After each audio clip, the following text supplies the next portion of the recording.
Kaugnay naman ang mungkahing 4-day work week dahil sa nakaambang pagtaas lalo ng presyo ng langis sa gitna ng giyera sa Middle East. Mapanayan po natin si Atty. Alvin Curada, Director for Bureau of Working Concerns ng Department of Labor and Employment. Magandang umaga po.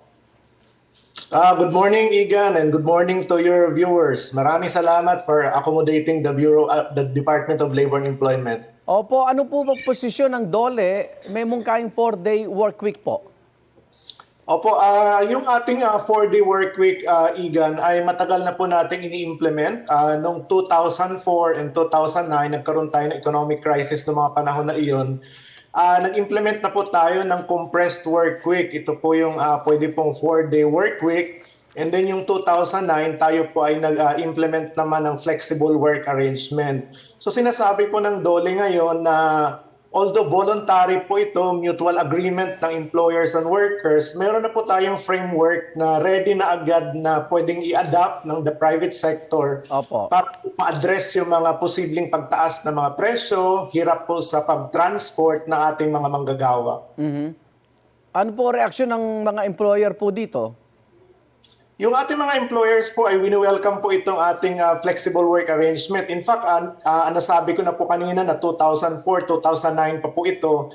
And noong 2019 and then noong 2022, nagkaroon po tayo ng batas, yung telecommuting law. And then yung 2022, nag-issue tayo ng revised implementing rules ng telecommuting law.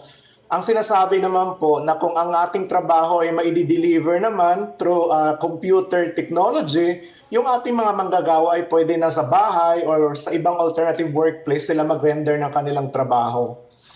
So ito po ay win-welcome. Marami po tayong mga workplaces ngayon ang naka-telecommuting. Opo. Marami na po sa kanila naka-flexible arrangement or other alternative work arrangements. Pero may piling sektor lang po ito, hindi pwede sa lahat ng trabaho.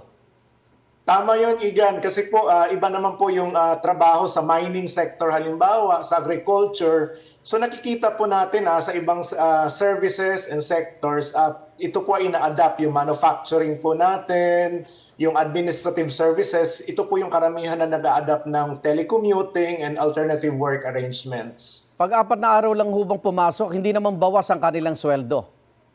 Hindi naman, Igan, ang sinasabi ng Department of Labor and Employment na whenever enterprises or the private sector or yung mutual po agreement ng employers and workers natin to adopt alternative and flexible work arrangement, dapat po walang mababawas na benepisyo sa ating mga manggagawa. At the Opo. same time po, dapat po ito ay magbenepisyo din ng ating mga employers. At kung 4-day lang po ang pasok, hindi naman po hahabaan yung 8 oras na trabaho nila. Kung 4-day work week po, meron pong option, Igan. Pwede po yung isang araw ay pwedeng work from home. Okay. Pero yung sa mga sector po na hindi pwedeng work from home, ang option po nila ay habaan yung oras ng trabaho ng 4 days para po ma-deliver yung service yung kailangan sa kanila at hindi po maepektuhan yung enterprise and sectoral productivity. So kung ito po'y napatupad na ng mga nagdaang taon na binanggit ninyo, wala tayong magiging problema ngayon sa gitna ng giyera sa Middle East. Wala po kami nakikita, Igan, na problema.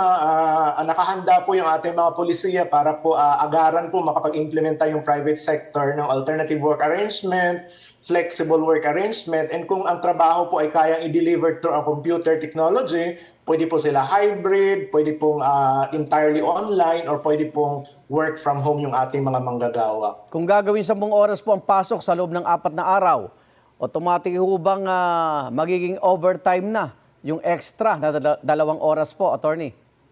Part po ng pag-uusapan yung, Igan, ano yung treatment ng dagdag na trabaho. Pero po sa ating advisory, ito po ay hindi po overtime. Ang ating pinoconsider ay yung 40-day, yung work week po natin, basta hindi sumobra. Opo. Ito po ay considered as within the work week po na pinag-agrihan ng ating employers and manggagawa. Pero hinikayat din po namin na aktibo po yung pag-uusap sa ating mga workplaces para po ma-address itong mga concerns kagaya ng pagbabayad ng mga sahod po natin and wage-related benefits. Maraming salamat, Attorney Alvin Curada ng DOLE. Ingat po. Salamat po. Igan, mauna ka sa mga balita, mag-subscribe na sa GMA Integrated News sa YouTube para sa iba't ibang ulat sa ating bansa.